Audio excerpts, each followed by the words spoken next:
കഴിഞ്ഞ ദിവസം ഗൂഡല്ലൂരിൽ ആരെയും ഞെട്ടിപ്പിക്കുന്ന നടുക്കുന്ന ഒരു കൊലപാതകമുണ്ടായി. ഒരുപക്ഷെ ആ കൊലപാതകവുമായി ബന്ധപ്പെട്ടുകൊണ്ട് കേരളത്തിലെ വാർത്താമാധ്യമങ്ങളൊന്നും അതധികം റിപ്പോർട്ട് ചെയ്തതായി കാണാൻ സാധിച്ചില്ല. പക്ഷേ ചില ഓൺലൈൻ മാധ്യമങ്ങൾ ഈ ഒരു വാർത്തയെ റിപ്പോർട്ട് ചെയ്തു വെക്കുന്നുണ്ട്. അതിദാരുണമായ ഒരു കൊലപാതകമായിരുന്നു. മൈമൂനയും ഭർത്താവ് മുഹമ്മദും മാത്രമാണ് വീട്ടിൽ താമസിച്ചിരുന്നത്. മുഹമ്മദ് ജോലി കഴിഞ്ഞ് വീട്ടിലെത്തും മുമ്പ് പലതവണ ഫോണിൽ ബന്ധപ്പെടാൻ ശ്രമിച്ചിരുന്നു. പിന്നീട് വീട്ടിലെത്തിയപ്പോൾ വാതിൽ പുറത്തുനിന്ന് പൂട്ടിയ നിലയിലായിരുന്നു.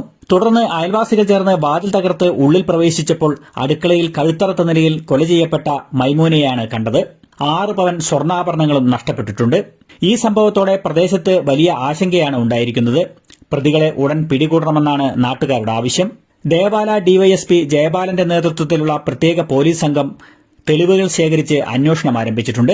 പ്രായമുള്ള ഒരു ഉമ്മ അടുക്കള ഭാഗത്ത് ഇങ്ങനെ രക്തത്തിൽ കുളിച്ചു കിടക്കുന്ന കുറേ ചിത്രങ്ങളും അതുമായി ബന്ധപ്പെട്ടുകൊണ്ടുള്ള ഓഡിയോ സന്ദേശങ്ങളൊക്കെ ഒരുപക്ഷെ നിങ്ങളുടെ വാട്സപ്പിലൊക്കെ വന്നു കാണും. ഏതായാലും ആ ചിത്രം ഞാനിപ്പോൾ ഇവിടെ കാണിക്കാൻ ഉദ്ദേശിക്കുന്നില്ല. അത്രയ്ക്കും വളരെയധികം മൃഗീയമായ രീതിയിലായിരുന്നു ആ ഉമ്മയെ കൊലപ്പെടുത്തിയത്. 55 വയസ്സുള്ള മൈമൂന എന്ന് പറയുന്ന സഹോദരിയായിരുന്നു അടുക്കള ഭാഗത്തിങ്ങനെ അതിദാരുണമായി കൊല്ലപ്പെട്ട് കിടന്നത്. എന്നാൽ ആ കൊലപാതകവുമായി ബന്ധപ്പെട്ടുകൊണ്ട് വളരെയധികം ഞെട്ടിപ്പിക്കുന്ന ഓരോ വിവരങ്ങളാണ് പുറത്തു വന്നുകൊണ്ടിരിക്കുന്നത്. ഈ മൈമൂന എന്ന് പറയുന്ന ഈ ഒരു സഹോദരിയെ, ആ ഉമ്മയെ കൊലപ്പെടുത്തി കളഞ്ഞത് സ്വന്തം മരുമകളും ആ മകളുടെ അനിയത്തിയുമാണെന്നുള്ള ഞെട്ടിപ്പിക്കുന്ന വാർത്തകളാണ് പുറത്തു വന്നത്. ഈ ഒരു കേസ് അന്വേഷിച്ചത് തമിഴ്നാട് പോലീസായിരുന്നു. ഈ ഒരു കൊലപാതകം നടന്ന് 24 മണിക്കൂറിനുള്ളിൽ പ്രതികളെ തമിഴ്നാട് പോലീസ് പിടികൂടി. നോക്കൂ, വാട്സപ്പ് വഴി ഇതുമായി ബന്ധപ്പെട്ടുകൊണ്ട് വന്ന കുറച്ച് ഓഡിയോ സന്ദേശങ്ങളുണ്ട്. ഞാനത് കേൾപ്പിക്കാം. അസ്സലാമു അലൈക്കും വറഹ്മത്തുള്ളാഹി. എന്തൊക്കെ വിശേഷം എല്ലായിടത്തും? ഇതേ പുതപ്പേരും കബളിക്കാരൊന്നും അല്ല ചെയ്തത്. സ്വന്തം മരിയോളും അനിയത്തിയാണ്. ഈ പെണ്ണ് 2-3 ദിവസം മുമ്പ് മനോട് ചോദിച്ചിത്രേ, അതിന്റെ അളച്ചനാരോ ഇതിവിടെ ജയിലിലാണെന്ന്. അപ്പൊ അതിനിറക്കാൻ കുറച്ച് പൈസ വേണം, പണ്ടം തരാന്. അപ്പൊ തള്ള ചീത്ത പറഞ്ഞിക്കണ്, ഇളച്ചന് ആരിറക്കാനായാലും ഞാൻ പണ്ടം തരില്ല എന്നൊക്കെ പറഞ്ഞിട്ട്. അപ്പൊ തെറ്റി തല്ലൂടിയൊക്കെ പൊയ്ക്കണ് പെരയ്ക്കുന്ന്. പിന്നെ മിഞ്ഞാന്ന് വന്ന് അതും അതിന്റെ അനിയത്തിമ്പാടെ എത്ര വന്നത്. വന്ന് ചോദിച്ചപ്പോ പിന്നെയും തരൂല എന്ന് പറഞ്ഞപ്പോ കുക്കർ കൊണ്ടൊക്കെ അടിച്ച് ശരിയാക്കിയിട്ട് ചെവി കരിഞ്ഞ് പൊയ്ക്കണ്. ഒരു പുതപ്പേരനൊക്കെ പിടിച്ചിക്കണ്. അപ്പൊ അയാളൊന്നും അല്ല. മയ്യത്തെടുത്തിന്റെ ശേഷം പോലീസ് നായിനെയും കൊണ്ടൊക്കെ വന്ന് നോക്കിയപ്പോ മരിയോളെ അനിയത്തിനെയാണ് പിടിച്ചിക്കണ്. ബംഗാളികളൊന്നും എന്റെ കൊന്നിക്കണത്, സ്വന്തം മരുവാളാത്തര കൊന്നിട്ട് പോയിക്കണത്. എങ്ങനെ ഇതൊക്കെ കയ്യർപ്പാവലെ? വയനാട് വിഷൻ ഓൺലൈൻ എന്ന് പറയുന്ന ഒരു ഓൺലൈൻ മാധ്യമമാണ് ഇതിനെക്കുറിച്ചുള്ള കൂടുതൽ കാര്യം പുറത്തുവിട്ടത്. ഈ കൊലപാതകം നടന്നത് എങ്ങനെയാണ് എന്നുള്ളതിനെക്കുറിച്ച് അതിൽ പറയുന്നത് ഇങ്ങനെയാണ്. ഈ മൈമൂനയും ആ സഹോദരിയുടെ ഭർത്താവായ മുഹമ്മദും ഒരുമിച്ചാണ് ഒരു വീട്ടിൽ താമസിക്കുന്നത്. അവർ 2 പേര് മാത്രമേ ഉള്ളൂ. ഇവർക്ക് മൊത്തം 3 മക്കളുണ്ട്. 2 ആൺമക്കളും 1 മകളുമുണ്ട്. ഈ 3 പേരും അവരുടേതായ കുടുംബങ്ങളുമായി മറ്റിടങ്ങളിലേക്കൊക്കെ താമസിച്ചു പോകുന്നു. അങ്ങനെ ഇരിക്കുമ്പോൾ മുഹമ്മദ് പതിവ് പോലെ തൻ്റെ ഭാര്യയെ ഫോണിൽ വിളിക്കുകയാണ്. പക്ഷേ മൈമൂന അപ്പുറത്ത് ഫോൺ എടുക്കുന്നില്ല. ഫോൺ എടുക്കാതെ വന്നപ്പോൾ വീണ്ടും അദ്ദേഹം പരിഭ്രാന്തനായിക്കൊണ്ട് വീണ്ടും ഫോൺ വിളിക്കുന്നു. പക്ഷെ ആ ഫോൺ മൈമൂന എടുക്കുന്നില്ല. അങ്ങനെ ഇരിക്കുമ്പോഴാണ് വളരെയധികം പരിഭ്രാന്തനായിക്കൊണ്ട് അദ്ദേഹം വീട്ടിലേക്ക് ഓടി വരുന്ന സമയത്ത് വീടിന്റെ മുൻവശത്തെ വാതിലും പിൻവശത്തെ വാതിലും പൂട്ടിയിരിക്കുന്നതായി അദ്ദേഹം കണ്ടു. ഉടൻ തന്നെ അദ്ദേഹം അവിടെയുള്ള അയൽവാസികളൊക്കെ വിളിച്ചു വരുത്തി ആ വീടിങ്ങനെ പൊളിച്ചകത്തേക്ക് കയറുന്ന സമയത്താണ് അടുക്കള ഭാഗത്ത് തന്റെ ഭാര്യ മരണപ്പെട്ട് കിടക്കുന്ന കാഴ്ച അദ്ദേഹം കാണുന്നത്. ഉടൻ തന്നെ പോലീസ് ഇടപെട്ട് പ്രതികളെ കണ്ടെത്താനുള്ള എല്ലാ തയ്യാറെടുപ്പുകളുമായി രംഗത്ത് വന്നു. അങ്ങനെ ഇരിക്കുമ്പോഴാണ് ഈ കൊലപാതകം നടന്ന സമയത്ത് അവിടെ ഒരു അന്യസംസ്ഥാന തൊഴിലാളി പുതപ്പ് വിൽക്കാനെത്തി എന്നുള്ള ചില വിവരങ്ങൾ ലഭിച്ചത്. ആ അന്യസംസ്ഥാന തൊഴിലാളിയുമായി ബന്ധപ്പെട്ടുകൊണ്ടുള്ള വിവരങ്ങൾ ശേഖരിക്കുന്ന സമയത്താണ് അവിടെയുള്ള അയൽവാസികളിൽ നിന്നും മറ്റൊരു വളരെയധികം ഞെട്ടിപ്പിക്കുന്ന ഒരു കാര്യം കൂടി പോലീസിന് കേൾക്കാനായത്. ഈ ഒരു കൊലപാതകം നടക്കുന്ന സമയത്ത് അവിടെ 2 സ്ത്രീകൾ ബുർക്ക ധരിച്ചെത്തിയതായി അവർ പറഞ്ഞു വെക്കുന്നുണ്ട്. അങ്ങനെ ആ ബുർക്ക ധരിച്ചെത്തിയ സ്ത്രീകൾ ആരാണ് എന്നുള്ള അന്വേഷണത്തിനൊടുവിലാണ് ഈ മൈമൂനയുടെ 2ാമത്തെ മരുമകളായ ഹൈറുനുസയും ആ ഹൈറുനുസയുടെ സഹോദരിയും പോലീസ് പിടികൂടുന്നത്. ആ ചോദ്യം ചെയ്യലിലാണ് അവസാനം അവർ കുറ്റക്കാരാണ് എന്നുള്ളത് പോലീസ് കണ്ടെത്തിയത്. 6 പവൻ സ്വർണത്തിന് വേണ്ടിയായിരുന്നു സ്വന്തം അമ്മായിയമ്മയെ ഈ സ്ത്രീയും ഈ സ്ത്രീയുടെ സഹോദരിയും കൂടി ചേർന്നുകൊണ്ട് കൊലപ്പെടുത്തി കളഞ്ഞത്. ഇതിൽ ഈ മരുമകളായ ഹൈറുനുസ, ആ ഹൈറുനുസയുടെ സഹോദരിയുടെ ഭർത്താവ് ജയിലിലാണ്.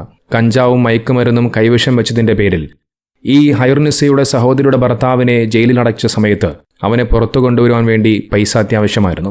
ഈ പൈസയ്ക്ക് വേണ്ടി രണ്ടുപേരും മൈമൂനയുടെ അടുത്തേക്ക് പോയിരുന്നു. പക്ഷെ എത്ര ചോദിച്ചിട്ടും മൈമൂന പൈസ കൊടുത്തില്ല. അങ്ങനെ പൈസ കൊടുക്കാതിരുന്നപ്പോഴാണ് ഇവർ രണ്ടുപേരും കൂടി ചേർന്നുകൊണ്ട് മൈമൂനയെ അതിക്രൂരമായി കൊലപ്പെടുത്തുകയും വീട്ടിലുണ്ടായിരുന്ന മൈമൂനയുടെ 6 പവൻ സ്വർണവും ഇവർ എടുത്തുകൊണ്ട് കടന്നു കളഞ്ഞത്. എന്നിട്ടും ഇവർ കേസ് വഴിതെറ്റി വിടാൻ വേണ്ടി ഒരു 3 ബീഡി കഷ്ണങ്ങളും ഈ കൊലപാതകം നടന്ന ആ ഒരു അടുക്കള ഭാഗത്ത് ഇവർ ഇട്ടിരുന്നു. കൊലപാതകം നടത്തിയത് ഏതെങ്കിലും ഒരു ആണാണ് എന്നുള്ള രീതിയിലേക്ക് വഴിതിരിച്ചു വിടാൻ വേണ്ടിയായിരുന്നു ഇത്തരത്തിലുള്ള ഒരു പ്രവൃത്തി ചെയ്തത് എന്നാണ് പറഞ്ഞു വെക്കുന്നത്. നോക്കി, ഈ ഒരു കൊലപാതകവുമായി ബന്ധപ്പെട്ടുകൊണ്ട് ഈ മരുമകളെയും അതോടൊപ്പം മറ്റു 2 സ്ത്രീകളെയും ഒക്കെ ചോദ്യം ചെയ്യുന്ന ഒരു വീഡിയോ കൂടി സമൂഹ മാധ്യമങ്ങളിൽ ഞാൻ കണ്ടിരുന്നു. അതുകൂടി ഒന്ന് കണ്ടു നോക്കാം. സത്യം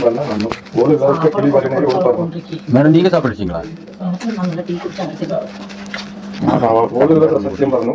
അതേമാതിരി ഇജ്ജും പറയുകയാണെങ്കിൽ പറഞ്ഞാൽ നിങ്ങൾ 3 എന്തായാലും കഴിച്ചില്ലാവില്ല. രണ്ടാളും വന്നിട്ടാണ് ചെയ്തത്. ഒറ്റയ്ക്ക് ആളടിച്ച് ഓടടിച്ചു. ചെറിയ തൊട്ടി തൊട്ടി ആളടിച്ച് തൊട്ടി ഒറ്റടി ഉച്ചടിച്ചു ഓടടിച്ചു. ബാക്കിയൊക്കെ കൈകാര്യം ചെയ്ത് ഇജ്ജു ആണല്ലേ?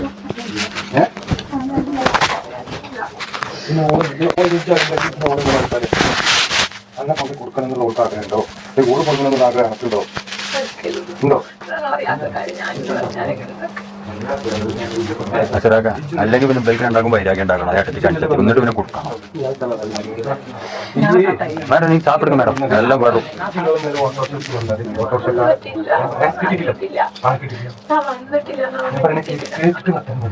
ഇന്നലെ ഓട്ടോറിക്ഷയിൽ വന്നത് ഓടുന്നത് 2 ഓട്ടോറിക്ഷയിൽ വന്നത് ഓട്ടോറിക്ഷ നമ്മൾ ഓട്ടോറിക്ഷ ഡ്രൈവർ അടക്കം കണ്ടിരുന്നു.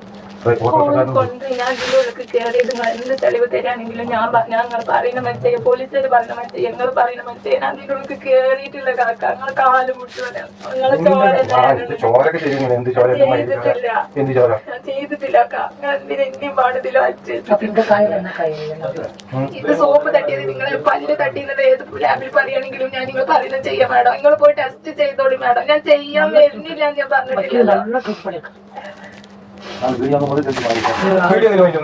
വീഡിയോ ഒന്നും ഞാൻ വാങ്ങിയിട്ടില്ല. ആരും പറഞ്ഞ് വീഡിയോ വാങ്ങിയത് ഞാൻ ഏത് കടയിൽ വീഡിയോ വാങ്ങി തെളിവ് തന്നാണ് ഞാൻ ഏത് കടയ്ക്ക് എടുത്ത് വീഡിയോ വാങ്ങിയിട്ടില്ലെന്ന് പറയും. നിങ്ങൾ പറയുമ്പോൾ എനിക്കൊന്നും കേൾക്കണ്ട. നിങ്ങൾ പറയും ഞാൻ വാങ്ങിയ വീഡിയോ വാങ്ങി കടയ്ക്ക് നിങ്ങൾ എന്നെ കൊണ്ടുപോയി ഈ കുട്ടി ഇവിടുന്ന് വീഡിയോ വാങ്ങിക്കണം അയാൾ പറയുകയാണെങ്കിൽ ഞാൻ ചെയ്യാം. ഞാനൊക്കെ സമ്മതിച്ചാൽ എന്നെ ഏത് കടയിൽ വീഡിയോ വാങ്ങി നിങ്ങൾ പറയുന്നത് കാക്ക. ഞാൻ ഇല്ലാത്ത സമയത്ത് എന്റെ കുഞ്ഞു മക്കളോടുണ്ട്. വേണ്ട ഇപ്പൊ എനിക്ക് അങ്ങനെ എനിക്കിപ്പോ എന്റെ മൂത്തച്ഛനെ പറയാൻ പറഞ്ഞ സാറ് എനിക്ക് എന്റെ മൂത്തച്ഛനെ പറഞ്ഞൂടെ?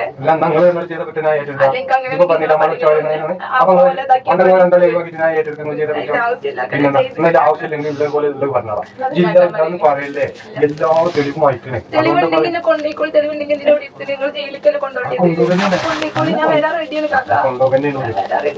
ചെയ്തിട്ടില്ല കാക്ക. ആയിക്കോട്ടെ മാഡം, എന്നെ വിടണ്ട. ഞാൻ ചെയ്തിട്ടില്ല.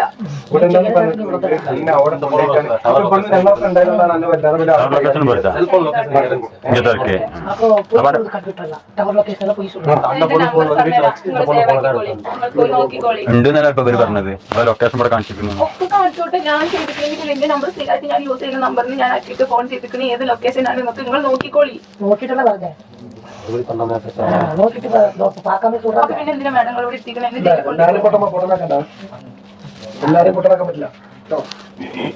നിങ്ങൾക്ക് എല്ലാവർക്കും ഇതിൽ അടിച്ചേൽപ്പിച്ചണം. അപ്പൊ നിങ്ങൾ എല്ലാവരും പറയണം. അടിച്ചേൽപ്പിക്കേണ്ട ആവശ്യമില്ല. നിങ്ങൾ ചെയ്തതുകൊണ്ടുള്ള ഈ നാട്ടിൽ എത്ര കുടുംബത്തിലും ഈ നാണിയപ്പന്റെ കുടുംബത്തിലും മറ്റുള്ള കുടുംബത്തിൽ എത്ര ആളുണ്ട്?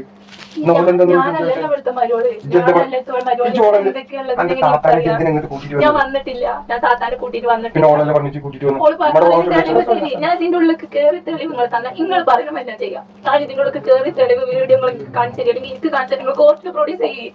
ഞാൻ ഇതിന്റെ ഉള്ളിൽ വന്നിട്ടില്ല. വന്നിട്ടില്ല. ഞാൻ പഠിച്ചിട്ടില്ല. ഞാൻ വന്നിട്ടല്ല.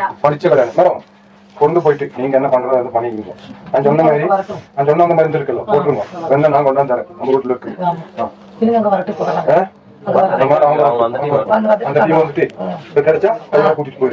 നോക്കൂ, വളരെയധികം അപകടം പിടിച്ചൊരു കാലഘട്ടത്തിൽ കൂടിയാണ് നാം എല്ലാവരും കടന്നു പോകുന്നത്. പണത്തിനും അധികാരത്തിനും വേണ്ടി മനുഷ്യന്മാരെ നിഷ്ക്രൂരം ഇല്ലാതാക്കി കളയുന്ന, കൊന്നുകളയുന്ന ഒരു കാലഘട്ടം. അതിൽ രക്തബന്ധം അങ്ങനെയൊന്നും നോക്കാറേയില്ല. നമുക്കറിയാം വെഞ്ഞാറമൂട് നടന്ന കൊലപാതകം എത്ര നിസ്സാരമായിട്ടാണ് തൻ്റെ കുടുംബത്തിലെ 5 ആളുകളെയും നിഷ്കരുണം ആ ക്രൂരൻ കൊന്നുകളഞ്ഞത്. ഇവിടെ നോക്കൂ, പണത്തിന് വേണ്ടി സ്വന്തം മരുമകൾ തന്നെ ആ മരുമകളും മരുമകളുടെ സഹോദരിയും കൂടി ചേർന്നുകൊണ്ട് സ്വന്തം അമ്മായിയമ്മയെ അതിക്രൂരമായി കൊലപ്പെടുത്തുന്നു. അള്ളാഹു നമ്മെ എല്ലാവരെയും കാത്തുരക്ഷിക്കുമാറാകട്ടെ.